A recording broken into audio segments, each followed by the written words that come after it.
Welcome to the Deep Dive. Today we're plunging into something truly pivotal, I think. The new space race to the moon. Yeah, absolutely. For the first time since 1970, since Apollo 17, the moon isn't just sitting there. It's becoming a really hotly contested frontier. It really is. We've got some fascinating sources. You've shared detailed mission plans, some, frankly, mind-blowing science, and these really audacious private sector ideas. Exactly. And our mission today is to kind of unpack all of that. Look at the facts, the geopolitics, what's shaping our future out there. Because this isn't just about flags anymore, is it? No, not at all. It's about setting up shop long term. A continuous human presence, getting resources, building outposts. It could really change everything for us beyond Earth. So we'll dig into who's leading, what they found some really surprising stuff there, and what it all means for you listening. The moon's changing right before our eyes. Let's get into it. Okay, so the players. Who are the main contenders in this sprint back to the moon, and what are their strategies? Well, on one side, you've got China. Their program, the Chinese Lunar Exploration Program, or change, named after the moon goddess, actually. Right. And their approach has been, well, incredibly methodical, very step-by-step. How so? Well, change in 1 and 2, they orbited, mapped the surface really precisely. Then change 3 and 4, they landed, soft landings. And change 4, that was the historic one on the far side in 2019. The far side, yeah. Nobody had landed there before. Exactly. And more recently, change 5 in 2020 brought back samples. And just this year, 2024, change 6 brought back the first ever samples from that far side. Okay, so robotic successes. But what about the longer term? Are they planning to stay? Oh, definitely. The plans are incredibly ambitious. Their phase 4, that's like 2026 to 2028, aims for a robotic research station near the South Pole. The South Pole, that seems to be the hot spot. It is. And change 7 in 2026, its job is specifically to look for water ice and test ISRU. ISRU. In-situ resource utilization, basically living off the land, right? Yep. Exactly. Using lunar soil, ice, turning it into air, water, fuel, even building materials. Then change 8 in 2028, that's about demonstrating more advanced tech, like 3D printing structures using moon dust. Wow, so building habitats right there. That's the idea. And the big goal for CNSA, China's space agency, is a manned landing. 2 people. By 2030, maybe even possibly 2029, using their own lander, the Lanyu and the Mengzhu capsule. Okay, so China's moving fast and methodically. Yeah.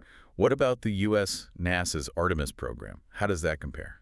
Artemis is also ambitious, but maybe focused a bit more explicitly on sustainability, building a long-term presence from the outset. Right. Artemis the First, back in 2022, that was the uncrewed test of the big SLS rocket and the Orion spacecraft, a crucial first step. I remember watching that launch. Huge rocket. It is. Then Artemis the Second, planned for 2026 now, that'll be crewed, orbiting the moon but not landing. Okay. The big one is Artemis the Third. That's the first crewed landing since Apollo, targeting the South Pole again, aiming for 2027, but, evaluations suggest maybe 2028. So pretty soon. Yeah.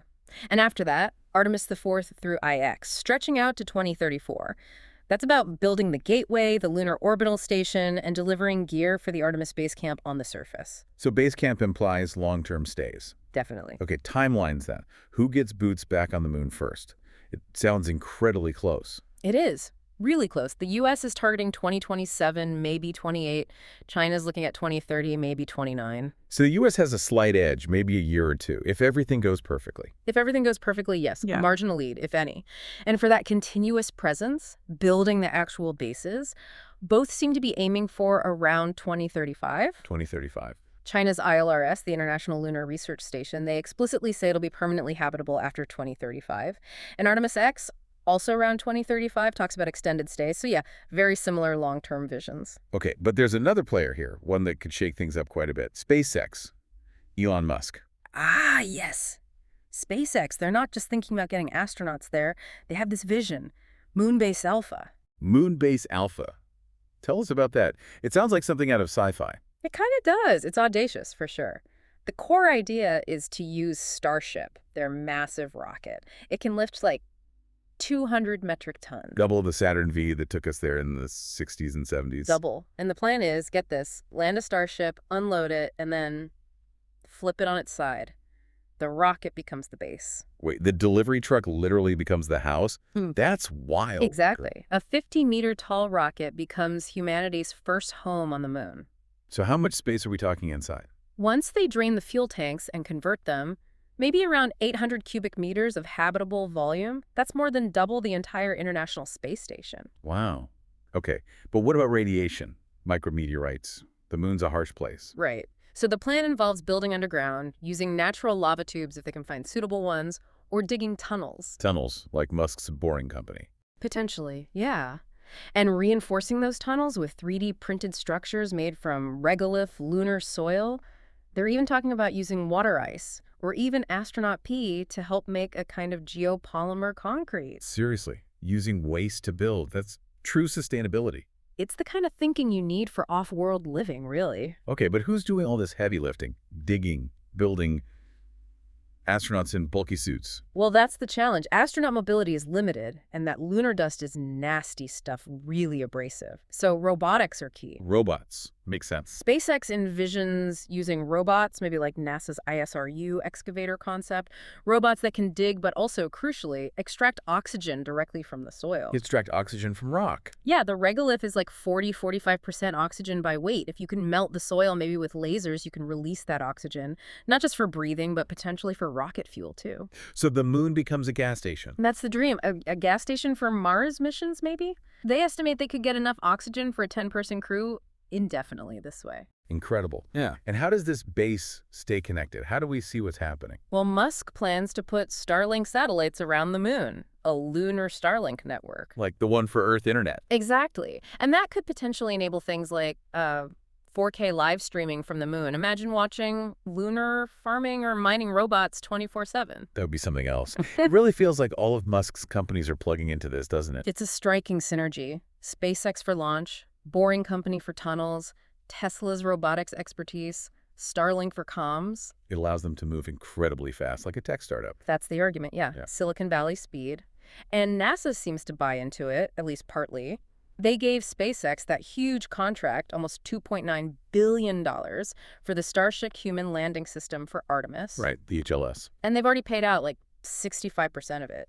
So there's significant confidence there. Okay, so the race to get people there and build bases is really accelerating. But while that's happening, China's robots, they've already been sending back some genuinely surprising science, right? Absolutely. Some really mind-blowing stuff, actually, that's challenging what we thought we knew, especially from the far side, from Change 4 and 6 in the South Pole Aitken Basin. Okay, tell us about that. I remember reading something about a weird, gel-like substance. That's right, yeah. Back in 2019, the rover, U2, spotted this strange, shiny, greenish, gel-like blob in a crater. A blob. Yeah. The initial thought was maybe impact melt breccia, basically rock melted by a meteor impact. But its appearance, the texture, it didn't quite fit the models. It hinted at maybe more recent melting or some kind of complex process happening where it, geologically speaking, shouldn't be. Very weird. Huh. Okay. And weren't there also some unusual glass spheres? Yes. Translucent glass spheres, some almost an inch across, much bigger than anything the Apollo missions found. An inch. Made of glass. Huh. Theories range from, really intense meteor impacts, melting a specific type of rock called a northocite, or maybe ancient volcanic fire fountains. But their size, their clarity, even how they were sort of distributed, it raises new questions about what's going on under the surface, maybe unique events we just haven't figured out yet. And a lot of this is coming from that South Pole Aitken Basin area. Yeah. Why is that basin so important? It's absolutely crucial. It's one of the biggest, oldest impact craters in the whole solar system. The thinking is the impact was so huge, it punched right through the moon's crust, maybe exposing mantle material. Material from deep inside the moon. Exactly. And Change 4 detected minerals, low calcium pyroxene and olivine that are typical of the mantle, stuff never directly seen before. Then Change 6, with its returned samples this year, confirmed it. Wow. So they brought back pieces of the moon's mantle. It looks like it. And the composition of this material, it doesn't quite match our current models of how the moon formed and evolved. So it's making us rethink the moon's fundamental history. It really is. It suggests the moon's interior, its early history, might be way more complex, maybe even stranger, than we thought based on the Apollo data. It really opens up big questions about planetary formation itself. And you mentioned volcanism earlier. China found evidence of that where it shouldn't exist. How did that work? Yeah, that's another puzzle. Using ground-penetrating radar, the missions found layers of volcanic basalt, like ancient lava flows buried deep under the surface in the von Karman crater. Multiple layers, suggesting it went on for a while. Okay, so volcanoes were active there. What's the The problem? The problem is the far side's crust is generally thicker, and it seems to lack concentrations of what scientists call creep elements. creep. Yeah, it stands for creep, actually potassium K, rare earth elements, and phosphorus P. But the key point is these include heat-producing radioactive elements like uranium and thorium. You need that internal heat to drive volcanism. So if there's not enough heat source, how did volcanoes erupt? Exactly. It implies some unknown heat source, something fundamentally challenging our models of how the moon works geologically. Okay, so these are huge scientific questions. Yeah. But they also tie into resources, don't they? Change site Y, helium-3, water. Directly. In 2022, analyzing the Chang'e 5 samples, Chinese scientists found a brand new mineral, change site, Y, a phosphate mineral, only the sixth new mineral ever found on the moon. And it had helium-3 trapped inside. Yes. Which brings us to helium-3. Right, the potential fusion fuel. Why is that such a big deal? Well, helium-3 is super rare on Earth, but the moon's been bathed in solar wind for billions of years, which deposits it there. It's seen as this, ideal fuel for nuclear fusion. Yeah. Potentially vast amounts of clean energy, almost no nasty radioactive byproducts. Clean energy for Earth from the moon. That's the potential. Scientists estimate there might be over 1 million tons up there, enough to power human civilization for centuries. But there's a catch, right? Oh, yeah. The kicker is getting it. You'd need to mine and process something like 150 tons of lunar soil, the regolith, just to get a single gram of helium-3. 150 tons for 1 gram. That's industrial scale doesn't even cover it. It basically requires building a whole new industrial infrastructure on the moon, which helps explain why nations are pushing so hard on these resource utilization technologies now. Makes sense. Okay, and water. I always thought the moon was bone dry. That was the old thinking. Totally shattered now. Change 5 actually made the first on-site detection of water molecules in sunlit soil. Not much, maybe 120 parts per million. Still, finding it in sunlight is significant. It is. But the really big finding was in those tiny glass beads we mentioned earlier. They're everywhere in the lunar soil, and trapped inside them, water, at concentrations up to 2,000 parts per million. Wow. So the water isn't just locked away as ice at the poles. Apparently not. These beads suggest there could be billions of tons of water accessible almost anywhere, locked inside the soil itself. That changes everything for bases, doesn't it? Completely. Suddenly you have potential drinking water, but also hydrogen and oxygen for rocket fuel, for life support, much more readily available than perhaps we thought. Okay, these discoveries, the potential resources, they're not just science. They're fueling geopolitics, aren't they? Igniting this second space race. Absolutely. It's having a profound effect back here on Earth. NASA Administrator Bill Nelson, he was very blunt about it in 2024. He said flat out, the U.S. is in a space race with China. A race for what specifically? To secure those water-rich areas around the lunar South Pole, he voiced concerns that if China gets there first and sets up shop, they might try to claim territory or resources, exclude others. He compared it to the South China Sea situation. He did. And he also pointedly mentioned a potential military aspect to China's space program. So the rhetoric is definitely heating up. Which brings up international law. What about the Outer Space Treaty? Doesn't that say the moon belongs to everyone? It does. The treaty says the moon is the common heritage of mankind for peaceful purposes only, and nations can't claim sovereignty. No national appropriation. So how does that square with building permanent bases and mining resources? That's the problem. The treaty is kind of vague on resource extraction. Can you own the resources you mine, even if you can't own the land? And how do you manage permanent settlements if they can't be national territory? They technically have to be open for inspection. It gets messy. So the old treaty maybe isn't equipped for this new reality. It's struggling. Both the U.S. and China say they'll comply, but they interpret things differently. And getting a new, clear set of rules everyone agrees on, that seems unlikely anytime soon. And everyone seems focused on the South Pole. Why is that specific spot so critical? Yeah, the poles, especially the South Pole, offer the best combination of factors. Less extreme temperature swings than the equator, areas of near-permanent sunlight for solar power, and crucially, those permanently shadowed craters where water ice is thought to be concentrated. So the best real estate. Basically, yes. And because those prime locations are limited, you have this potential for, clashing interests. Resource competition. It raises tough questions about cooperation versus competition, especially with commercial interests involved on the U.S. side. So the moon isn't just a destination anymore, it's becoming, what, a strategic platform, a resource hub, humanity's first real foothold off Earth. All of the above. Whichever nation establishes dominance first gains huge advantages. Lunar water for fuel dramatically cuts the cost of going deeper into space. Helium-3 could potentially solve Earth's energy problems.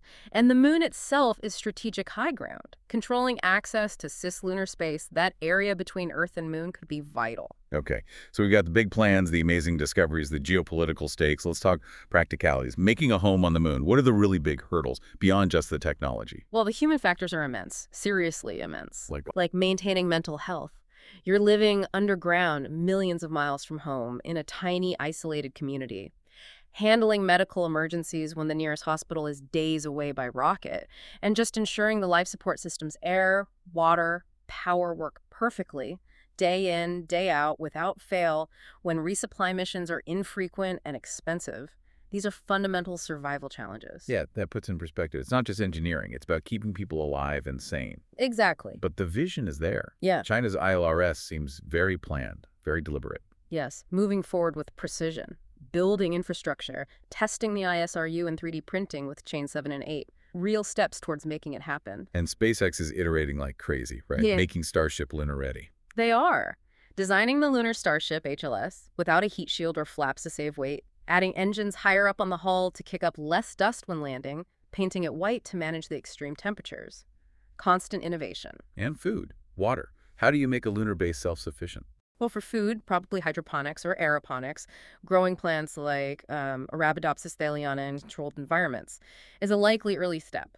For water, besides those glass beads, you'd have robotic drills going into those permanently shattered craters, like Shackleton near the South Pole, mining the ice. Melt it, filter it. Yep. Use it for drinking, split it into hydrogen and oxygen for fuel, and as we said, extract oxygen directly from the regolith too, using processes like carbothermal reduction, step by step towards self-sufficiency. It's just, the sheer ambition is incredible, connecting all these dots. It's really fascinating is how the moon itself is changing in our perception. From this, dead gray rock to a complex, dynamic, resource-rich world with secrets we're only just starting to uncover. Secrets that could unlock our future in space. They really could hold the key to humanity becoming a truly spacefaring species.